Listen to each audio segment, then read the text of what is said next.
In this video, we're going to look at how to verify that two functions are in fact inverses. And we're going to do this first by finding the inverse of this function. This is a linear function, f of x equals 4x minus 2. And so the inverse function would be if we take y equals 4x minus 2 and we switch places of x and y, the input and output, so that is x equals 4y minus 2. And if we then solve for y, so I'm going to say plus 2 and plus 2, I have x plus 2 equals 4y. And I divide everything on both sides by 4, and I get y is equal to, say, 1/4 x plus 2/4 would be 1/2. So y equals 1/4 x plus 1/2. So based on what we said before, I'm saying that this function f of x equals 4x minus 2, and this function right here, f of x equals 1/4 x plus 1/2, those would make a perfect mirror image over the line y equals x. So we can talk about it graphically, but what we do to verify is this really interesting thing that happens.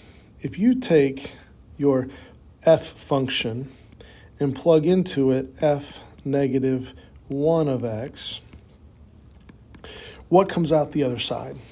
And so what this means is we're going to take f of negative 1, this one right here, this is f negative 1 of x, is 1/4 x plus 1/2.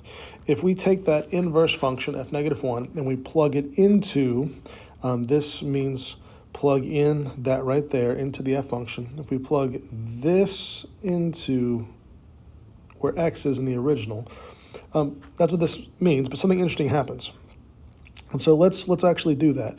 So the f function is 4 times something, that something minus 2, and that something is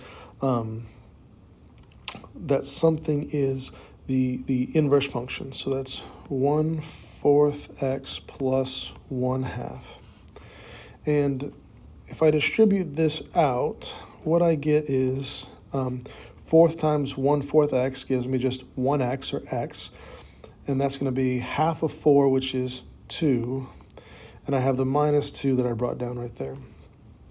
And what I get when I plug that in, f negative 1 of x, is I get, well, those two things simplify out. I just get x. So f and f negative 1 of x, oops, let me rewrite that. I botched that a little bit. F negative, I'm still botching this. It's hard to say. So f of f inverse of x, there we go, equals x. And if you recall from the previous video, the line y equals x is the mirror. So if I plug this into itself, I get the mirror. And imagine, if you will, if you look in a mirror, as you look into a mirror, you see yourself, and as you reach towards a mirror, reach towards that mirror to touch it, the mirror image is also reaching forward to touch the mirror. From the image is reaching forward to touch. And where do these two functions meet? They actually meet at the mirror. You reaching for the mirror and your image in the mirror reaching out towards you, and you meet at the mirror. This is the mirror. Now, similarly, if we plug in the original function into the inverse, another interesting thing happens. So I'm going to take the inverse, 1/4 x, and I'm going to plug into it the original, f of x, so that's 4x minus 2. And when I clean this up, I get something very similar. 1/4 of minus 2 is minus 1/2. That'd be negative 2/4 or negative 1/2. And what you'll notice is the same thing happens. Once again, I get the mirror.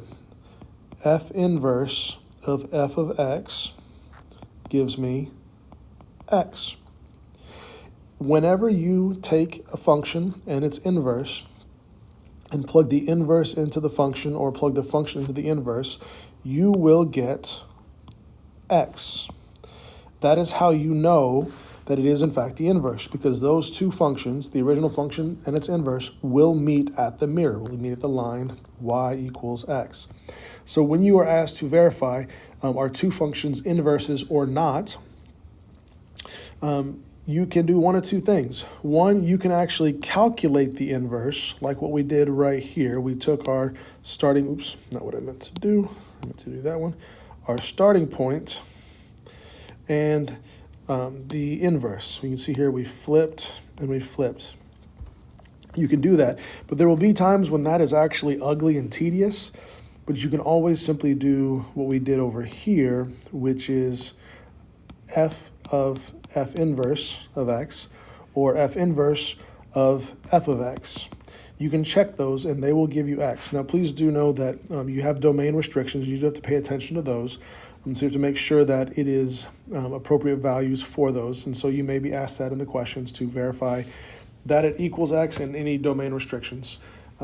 But it always checks out.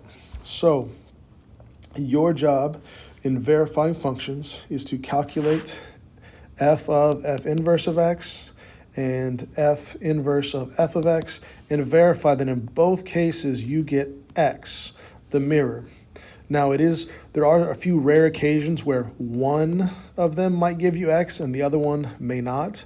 So you do need to check both and verify that both of them do in fact give you x. So make sure you check both because that can bite you sometimes.